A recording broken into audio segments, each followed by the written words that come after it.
maayir ku-xigeenka caasimadda Hargeysa ee Soomaaliland Xildhibaan Cabdicasiis Maxamed Xaashe oo uu helinaya safiirka wareega ee Jamhuuriyadda Soomaaliland Ambassador Kayse Cabdilaahi Maxamed ayaa kulan ballaaran la yeeshay maayirka magaalada Bristol Lord Faruq Jawhari. kulanka oo qaatay muddo saacada ayaa waxa laga hadlay sidii loo mataaleyn lahaa magaalada Hargeysa iyo magaalada Bristol. kulankiyo sidoo u dhacayna waa kan. bismillaahir rahmaanir rahiim. halkan maanta waxaan kula kulanay oo joognaa waxa weeye xafiiska maayirka magaalada Bristol Lord Mayorka Faruq Jawhari. waxa halkan kala isaguna nala jooga oo soo booqday maayirka xigeenka caasimadda Hargeysa Mudane Cabdicasiis Maxamed Xaashi. runtiina waxaan ka wada hadalay waxyaabo badan oo kala duwan.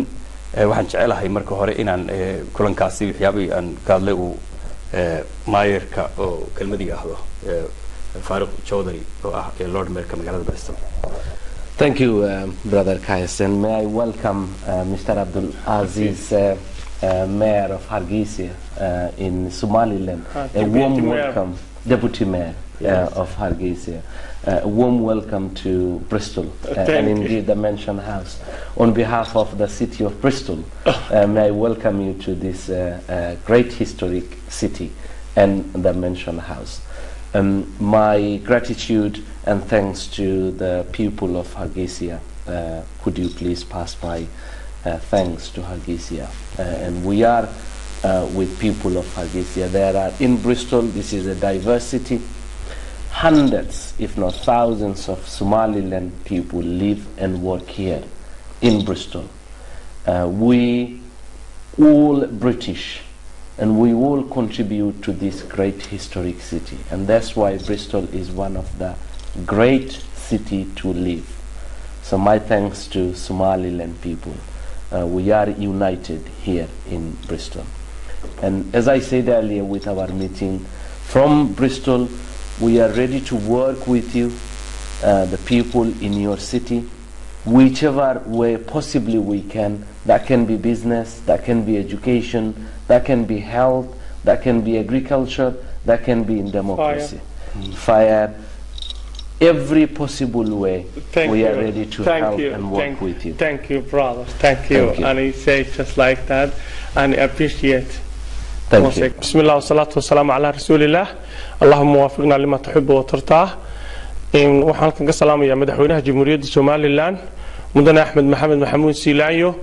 inta salaanta madaxweynaha ka bacdi waxaanu halkan ka wada hadalno maanta kulanay oo aad ugu mahadnaqayaa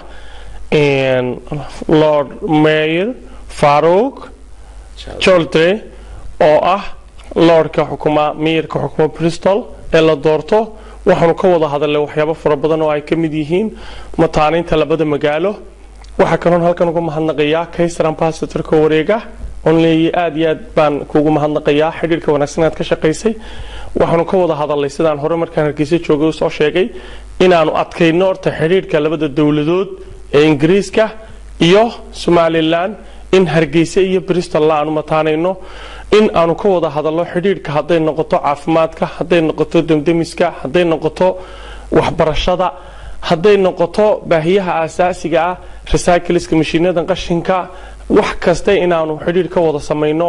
in training ay sameeyaan xildhibaanadayada aan xaqan keenno oo training ku sameeyaan dadkayga qolada ganacsatada aan xaqan keenno iyaga kuwooda ka hayno isaga iyo councilorka kalaba aanu geyno Hargeysa oo ku macsuuno oo isdhexgelino magaaladan iyo magaalada Hargeysa. waan inoo suurtooday alxamdulillah. kulan dambana wuu sii jirayaa police-ka oo la kulmayno meelo fara badan oo mari doono magaalooyin kale oo maayiradoodu noo qorsheysay yihiin intaan joogna hadii la hayra. waxaan Cabdiraxmaan Shaqale TV-ga qaranka Soomaaliland